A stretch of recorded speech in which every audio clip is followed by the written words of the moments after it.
By 2030, 42% of the planet's 1.3 billion youth will be in Africa. And while young people between 15 and 24 will make up a major portion of the continent's population, the leadership of African countries is markedly older. Dr. Richard Munang says it's time leaders stop confronting the youth and talk to them instead.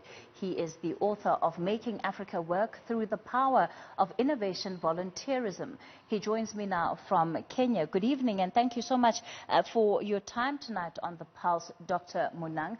Let's firstly just begin with this idea of the changing face of the continent. We are becoming a much younger continent, and yet often it is reflected in the leadership of the leadership structures that this age representation certainly doesn't seem to be making a dent at the highest level of governance. What does that do for the way in which countries are governed? Thank you very much for having me.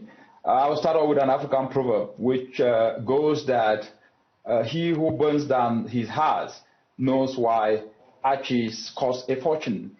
What this means is that what we are seeing, especially across the continent, is as a result of socioeconomic stress, where people are actually seeing their livelihoods getting away, getting lost, because at the end of the day, we are in a continent where challenge after challenge after challenge is visible. Whether we're talking food insecurity, 257 million people going to bed hungry, whether we're talking over 12 million youth that graduate to the labor market and competing only with 3 million jobs. And then we're talking emergencies like COVID-19 that have actually caused millions to lose their jobs.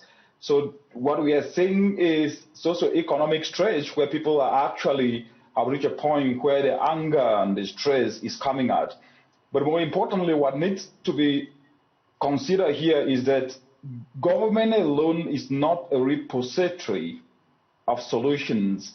Regardless of age, each and everyone need to be part of the solution, leveraging on skills and talents and passions to be able to start looking at a conversation on how we can turn challenges to opportunities.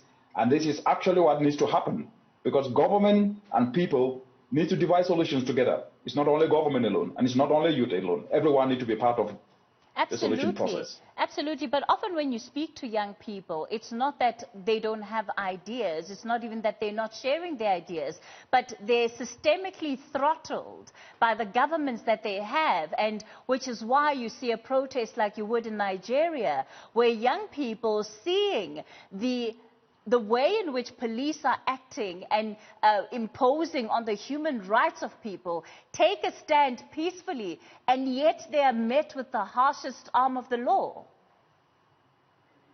The reality is that we must understand, regardless of age, that most of the population of the African continent today is youthful, and over 60% of the population of the continent. They were born, most of them, after the 1990s. And so they've grown up in a different era, in an era where they access information from the internet, in an area where they're tech savvy, in an area where they have their own ideas. And as a result of that, they need to be understood from the perspective of bringing different solutions and using different approaches to bring those solutions to the table. So the most important thing to do at the moment is to have a conversation with the young people, not a confrontation, is to motivate them, not to molest them. And the best way to do that is to look at it from a personal responsibility solution process, whereby we understand that because the youth are tech savvy, for example, to what extent can we tap into that tech savviness and put in place enabling policies and incentives so that they can develop solutions to address the challenges in the continent. If we look at the cyberspace or the digital space, most of the time we hear of cybercrime policies that have been put by states. That's fine. But how about also leveraging the digital space to put solutions that can actually incentivize youth, or put incentives to incentivize youth to develop digital solutions to connect farmers to market, to connect solutions on farm produce to market. And the other aspect is we need to start looking at inculcating a different attitude in the young people. they are energetic, they are tech savvy, they have that entrepreneurial spirit.